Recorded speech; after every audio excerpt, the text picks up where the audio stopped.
Hello, everybody. Welcome. I hope you aren't tired of me. This is my final run at ESA, but again, there are a lot more games coming on through these last 3 days, and we need to get to that $100,000 raise. So please, I urge, throughout this entire run, donate $5. Give me the cool messages. I would love for my host to read out them all, all right? And let's get into some Bloodstained Ritual of the Night. My name is theblacktastic, and I have with me... Hello everyone, I'm Aishma. I actually do not run this game yet, but I've been bothering this man like the whole time because I know that he is going to be running like a samurai-esque character, and as you know, I run Onimusha and Ghost of Tsushima, so samurais are kind of my thing. And once he's just said, you know, shove it, we're going to do this live on screen so everybody can enjoy my questions so you can learn the one as well. Before we get into the meat and potatoes of things, I just want to shout out to the controllers makers of these. This is a snack box, it's a glorified keyboard. Made by Junk Food Arcades in the US. Just want to give them a quick shout out before we started because like this is my second speedrun charity performance with a controller like this, and like this is extremely ergonomic, extremely cool looking too. Speaking of cool looking, let's get into this Zangetsu run. I'm going to pick Zangetsu and go to normal. Actually, you want to hit this button for me? Oh, you want to push the button? Let's push some buttons in 3. Come in. In 5, 4, 3, 2, 1, go.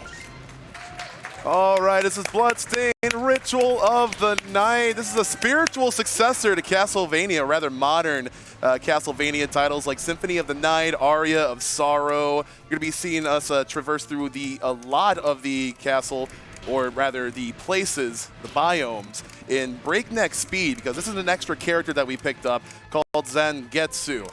He's equipped with a myriad of abilities, outfitted to make him go fast. So we're not going to be picking up like any relics or progression-related items. We are just going to go. And yeah. Exactly. You can also already see Bobby do one of the most important movement techniques in the game, which is this slide, which you can just do by holding down and pressing the jump button. However, Bobby is making it a little bit more technical because he's actually doing a back dash and then canceling that with the slide. Because if you do the backdash first, which has invincibility frames, those invincibility frames actually get into the slide. So while he's doing the slide animation, he's actually invulnerable. All right, coming up to our first boss is Vepar. You might recognize this boss from Curse of the Moon 2. And the Vepar is down. That was a pretty good boss fight, I want to say. I'll say on the PC, there are like very constant places for there to be like lag or potential for frame drops. I have no idea why. It could be Unreal Engine or anything like that, but we definitely care about that in a little bit. But right now we're just making our way like into the castle. We'll actually do a little bit of cool movement here. All right. So this is the zoomies, I want to say. You know, it goes by really fast. It's even faster than the slide that Bobby is doing the whole time. The problem with the zoomies is it costs him MP to do so. And as we will learn in a little while, MP is a very, very valuable resource to us because all the movement tech kind of depends on it. So you have to be a little bit economic with it because we also need it for all our special attacks against the boss fight to make them go fast. So that is why Bobby is just sliding all over the place. Yeah, a lot of our special moves and a lot of our main methods of DPS will actually consume a whole bunch of MP. We've actually routed into the route a little bit of, not even like safeties, but necessary pickups to stay topped up on our MP. Before we go to our next boss, I'm actually going to activate a Warp Room. Shout out to Bowie, Record of Lodas War. And we're going to be going on to Zangetsu now. And you're like, what? Double Zangetsu? I know, it's a lot. I mean, he was barely on screen, right? It doesn't really count. Yeah, we couldn't even recognize him, I want to say. That's our imposter, and actually going to be the first and last time that we'll actually see boss Zangetsu. You actually do come across him a little bit later in the game normally. But the reason why this is any percent and not all bosses is that you actually need to complete a subset of objectives by killing certain bosses in order to open up the final area in the game. So instead of like relics being progression, it'll just be boss fights being progression. And again, we're just going to keep laying on to them. As long as we keep doing special moves, we'll retain invulnerability frames. But I also want to stay topped up on my MP, which is why I'm spamming this dive kick. Spamming dive kick will actually earn you 5 MP, but if you hit enemies or anything else with it, you gain considerably more. So once again, the MP routing is just very particular in this whole run. You also saw Bobby, every time he wants to go vertical, he will do this rising slash animation. And you could spam that more often, just like this. But every time he does that, it consumes a whole lot of MP. So you want to space it out just a little bit so you reach the necessary height and the speed, but not do it, you know, too often to run out of MP completely and not being able to do it again and basically continue the run. Yeah, then coming up, we'll actually go into a slew of 2 bosses, kind of back-to-back. So this is actually like the most crucial time to stay topped up on your MP. So we'll actually go into that bell, get that secret MP max up, and hopefully not fall. It's actually really easy to like not fall. So I'm just gonna not do that. It's actually really cool heading into new biomes by sliding into them, because kind of like Castlevania Symphony of the Night, if you do enter through a door, normally you walk in and not like, you know, go fast. So We don't want to walk, you know, we want to go fast. Absolutely. Next time. All right, Jeeble. Again, you're going to be seeing a whole bunch of definitely not. So this is definitely not Alucard or definitely not Dracula.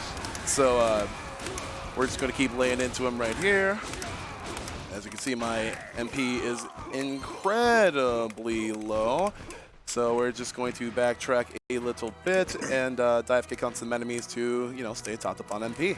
As if we've been paying close attention to Zangetsu, his sword is actually on fire, and that is because there are 4 elements in the game. There is the normal or neutral element, which is just boring, so we're going to use that. There's also ice, which is also not good, so we're not going to use that either. Then there's thunder, which we'll have probably 1 or 2 bosses we're going to use it against. And there is fire. So Bobby, why is fire the best element in the game? Fire deals the most damage and also helps us go through this fight. So there are 2 phases for this Bloodless. We actually need her past a certain HP amount in order to have her go towards her final attack, which is the Bloodsteal. Let's see if I did it. Yeah, we did. So unfortunately, they patched it so that the Bloodsteal will actually work every time. There used to be a strategy. Oh, very nice fight.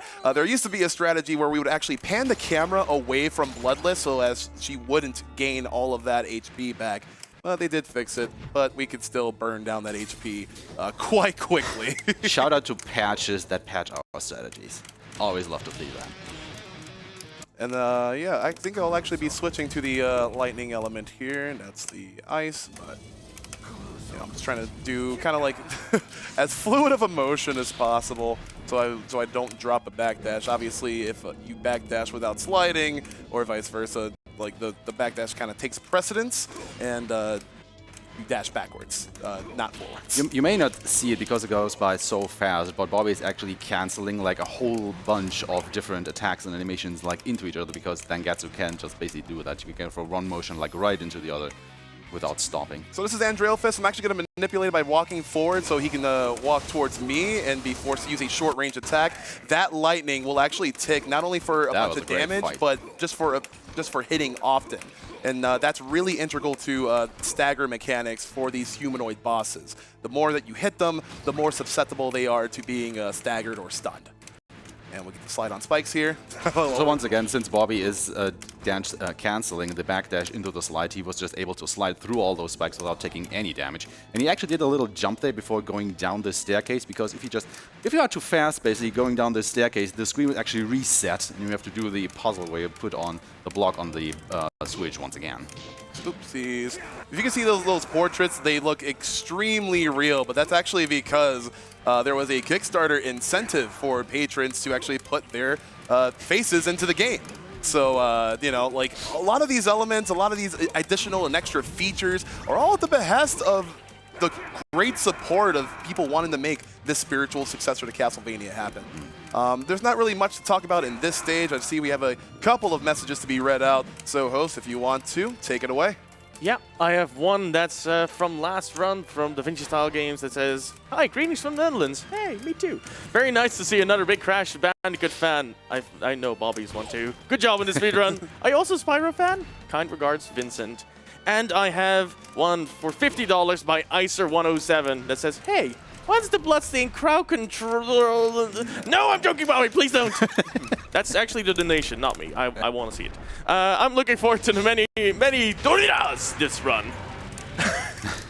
All right, coming up for this boss is Vlog. This is pretty much a really, really easy fight because we already deal enough DPS in order to burn the bosses down to 1 HP. This is basically an auto-scroller fight once you get to that point.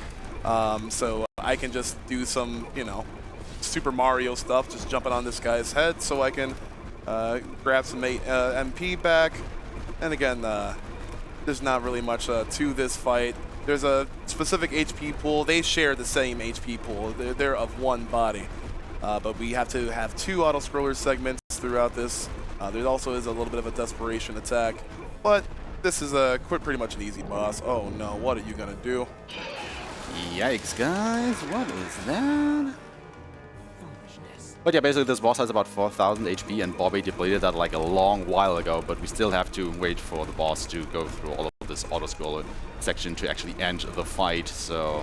Yeah, there's a certain audio cue that I attribute to like the music. We wanted to end the fight on the left side so that when Vlog dies, we actually get dragged down along with it, and we don't have to do any sort of like platforming. Which is really, really good. That was a pretty good fight, good sir. Alright, so we're traveling out this Twin Dragon Tower. Got another zoomy going on there, because once again, this is one of these curved screens where the zoom attack can go you quite a distance. However, there's an enemy in the way, so we can cancel it quite quickly as well again. You gotta save those frames. Save those frames indeed. And we're going to be coming up to the Glutton Train area, which is kind of reminiscent to the first area, first level of Bloodstained Curse of the Moon. I mean, you're actually going to be seeing a lot of inspiration taken from, you know, a lot of those games. Bloodstained Curse of the Moon was actually a donation incentive, like a stretch goal to the Kickstarter, and the game was done in literally like 6 months, and it's amazing. Yeah, which is pretty surprising, you know, with that development time for sure. Yeah, the team at Inti Creates really knew how to, like, you know, how to take those assets and just make them into a really, really nice classic-vania game. I'm going to be sliding across the top right here, because there are a lot of enemies on the bottom, and if you would slide to them, it's kind of like in regular Metroidvanias with a slide, where it's like if the slide persists on for too long and the enemy is there, then you will actually hit them and not face through them. And this is good old Glutton Train, again, to retain that invincibility, so we can just be in that dude's hitbox, hitting multiplicatively. Now this is also the reason why, once again, Bobby has to take especially care to his MP, because if he would run out of it and would not be able to use his special attacks anymore, which grant him invincibility, well, if you're just, you know, hugging up against the boss, that could end in disaster pretty quickly. Absolutely. There's a really dreadful attack of Glutton Train that just basically turns him into a machine gun. it's quite hard to dodge and like get through. So, but we do. Ooh, I'm poisoned. We do have one more after this. This is Bothan, and another humanoid type enemy, which is why I'm keeping the lightning element. Hopefully, we can get enough damage ticks in so that he doesn't do that, but he did anyway. We definitely do not want to end this fight on the right side of the screen because we do want to decrease the travel time needed. But there is some time to re-up my element, to dive kick so I can, you know, gain that MP back. As little MP as I need. Once again, using the lightning element to just try and stun lock the boss so he doesn't zoom around the whole arena. It kind of worked on the second try, but he just got that one dash in. And then he immediately switched back to the fire because, once again, fire is the best element to deal, well, with basically any enemy in the game. Actually, Zangetsu goes through a little animation whenever he changes his element, but once again, Bobby just immediately cancels out of that with a slide, or with a backdash again, rather. Yes, doing like those backdash cancels like that really, really add to the fluidity of Zangetsu's moveset, which is a little bit more akin to like a fighting game character. So like you have quarter circle forwards, you have down motions, none of like the really like icky, complicated like King of Fighters motions, but like you know what I mean. You know what I mean. Hopefully we don't. I think we did run into a little audio glitch there. Through the many patches and all these, you know, additional contents, they still don't fix that. Unreal Engine, right? Also, once again, this is an underwater area. Water is slow. It makes, or rather, it slows down the Zangetsu quite substantially, which is why Bobby is just continuously using his special attacks to go through those areas as quickly as possible, because they do not get slowed down by the water. Coming back to the dash real quick, to the slide, sorry. As I said before, he does a backdash before he does the slide, and the backdash actually has some lingering frames on screen of the character. However, since Bobby is just doing it that fast, we will hopefully never see that, because if we would, that would probably cost him a little bit of frame, because he wasn't on, you know, the exact timing. And since he does a whole bunch of slides over the whole of this run, this can quickly add up in time lost. We're using Lightning Element for the humanoid enemy again. This was Doppelganger Miriam. I kind of like doing this little wiggle here. It's a nice What the swag? It's a nice wiggle. Then we're heading back to the fire element, and I'm sorry, like I know there's like a little bit of like a whooshing sound in people's like right ears. Again, that's just a unfortunate side effect of the little sound glitch going on. So that's gonna persist throughout the rest of the run. I'm sorry. And then coming up is a near endgame area, the Inferno Cave. This is where most of my runs end because I get cooked here. I mean, it's pretty hard, you know. Yeah, we just don't want to get knocked into the lava. The lava takes nearly 100 damage from us, and we only have a few chances to come out quite unscathed, or relatively. So I'm going to slide in the lava instead. Exactly, and this is once again what the backdash is for, that he is cancelling by doing the slide, because it grants him vulnerability frames, so he can actually do the slide into the lava and not take any damage at all. I'm going to take a safety right here to just refill my MP for Autoboss. Autoboss is a pretty RNG-intensive part of the fight. Depending on what he starts out with, I can kind of like read the pattern, but if he stays inverted like to the ceiling like that, it's going to be really hard for me to get some hits in. Okay, I was going to say. Like you can see, we can just retain the invincibility frames here. He is going to go up, so I'm going to paint the fences like it's M. Bison, but that was a relatively quick fight. And I see we have relatively nice donations to read out, so please take it away. I do indeed. I have Grimbacor here with $50 that says, "Good morning, Bobby." Good day. Good morning, Grimbacor. We got another That's one. actually in there. That's actually in there. Oh yeah, the Goldar. Sorry, big Power Rangers fans. Exactly. Nordic Sorry with $5 as well. That, yeah, you knew this was coming. That says, very conveniently, "Push the button." Not yet. I mean, you're pushing a whole lot of buttons here, my dude. You're pushing a whole lot of buttons here. Can we just incentivize Chad here to get a $5 push the button in the next turn going? How about that? How about that? See if we can match the if you're collab. if you're donating $5, so every button he's pushing during this run, we will just smash that $100,000 goal like in 10 minutes. Sounds like and that would be idea. amazing. That sounds like a plan, actually. Yeah, let's get that going. Chad, come on, everyone. You can do it. All right, anyway, we are in the Hidden Desert now. It is one of the most infamous areas in the game because there are a whole lot of status elements going on. You can be cursed, you can be slowed, which is absolutely bad during a speedrun. You can be poisoned, which is also very dangerous because we are starting to get into the end game of Bloodstained. And since we're not doing a whole lot of leveling up or grabbing upgrades or whatever, we can get easily two-shot during these areas coming up. And if you get poisoned, well, you know, it can easily turn into one-shot. Yeah, unlike in like regular Little S4 or other Metroidvanias where poison actually decreases your stats, you actually have a loss in HP, a gradual loss of HP.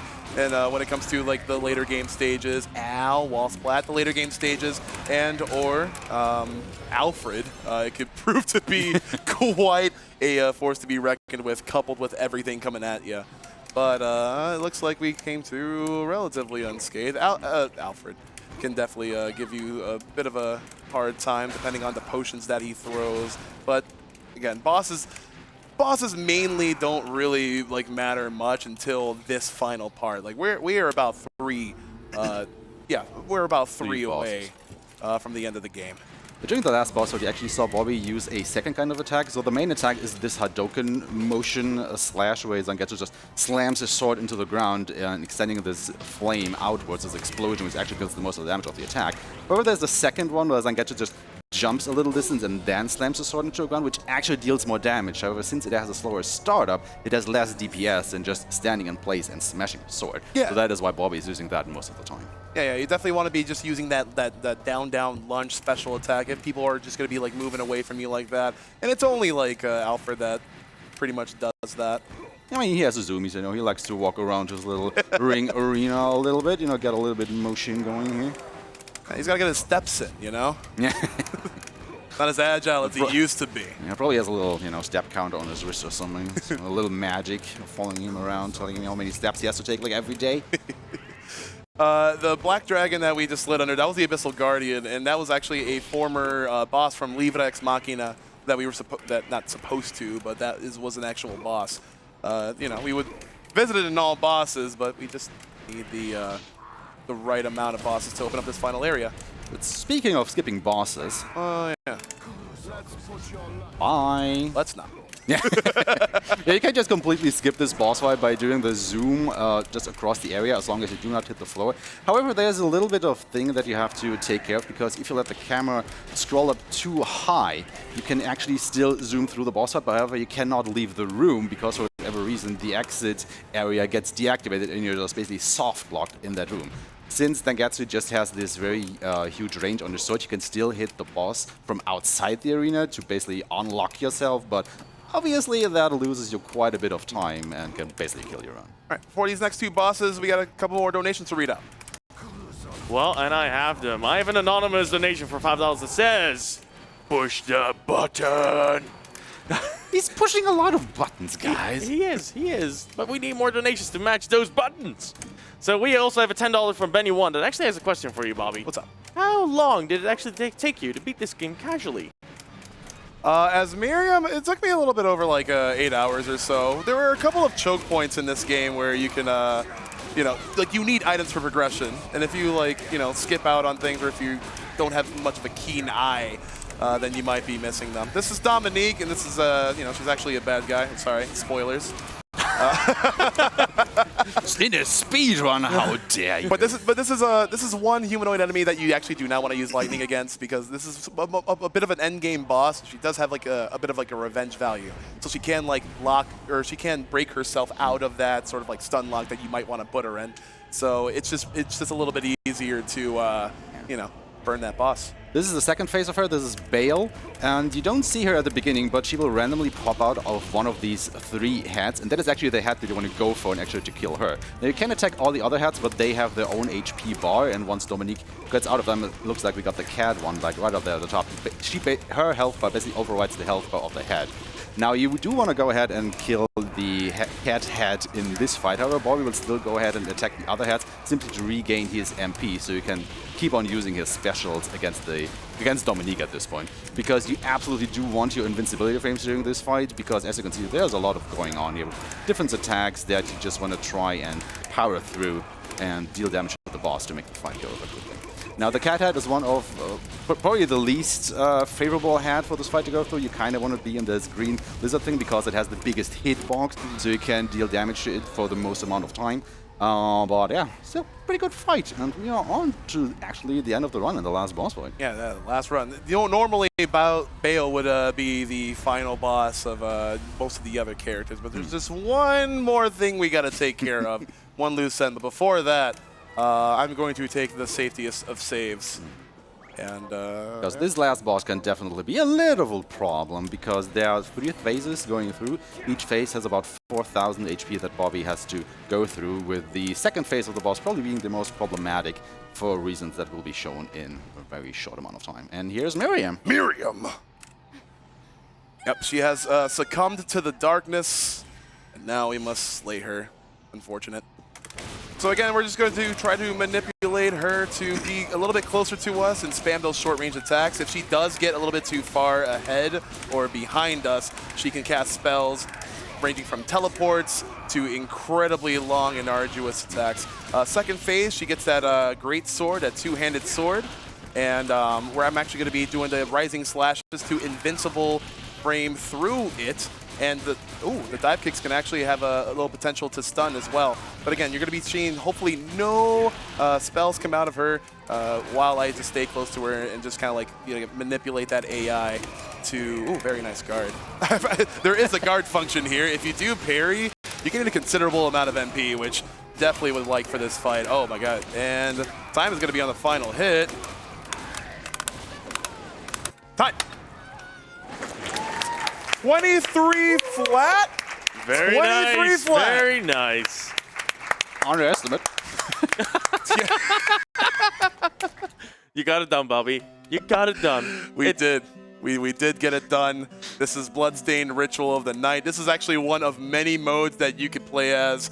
A whole bunch of different characters, a whole bunch of different modes, randomizer, classic mode, akin to very classic Castlevanias. I implore everyone who loves like a little bit of a adventure game or action RPG to definitely check this out. The Bloodstained series is one of my, it's quickly grown to be one of my favorite indie game series of all time. I absolutely love Castlevania and Castlevania-like games, and it has been a pleasure for me to demonstrate the Zangetsu speedrun to y'all today. So again, please keep those donations rolling. I would love to see 100K. This is my final run, but I will be here supporting everyone and all the runners here throughout their endeavors in to support that push to 100K. So shout outs to my community, the Black Brigade. I absolutely love and adore each and every one of you. Thank you, Aishma, for Thank you for having me. for doing the commentary thing. It was really fun having you. And do you have any shout outs? I just want to shout out you for just bringing me on screen, and I just bought this game before coming to ESA, so I can't wait to get back home and start practicing and challenging on the leaderboards. My dear guy. Okay. I see. Do I see a summer challenge again? Maybe. Another summer challenge. I mean, Bobby is basically just challenging everybody He at is. one point coming to ESA. I think this is going to be a thing from now on. We're going to get an ESA Bobby Marathon at some point. Well, that's going to be it from me. Host, if you want to read that one last donation before we get out of here. Oh, man. I am actually going to sign it off because it's a really long one, and I want this one is going to go over to the next donator, who's Paulister. So I'm going to be signing off as well. Thank you so much, everyone. Keep tuned. We have Metroid, Deep Freeze coming up, and a lot of other amazing runs in the upcoming block. So don't go anywhere. Enjoy the intermission, and thank you all for watching and donating.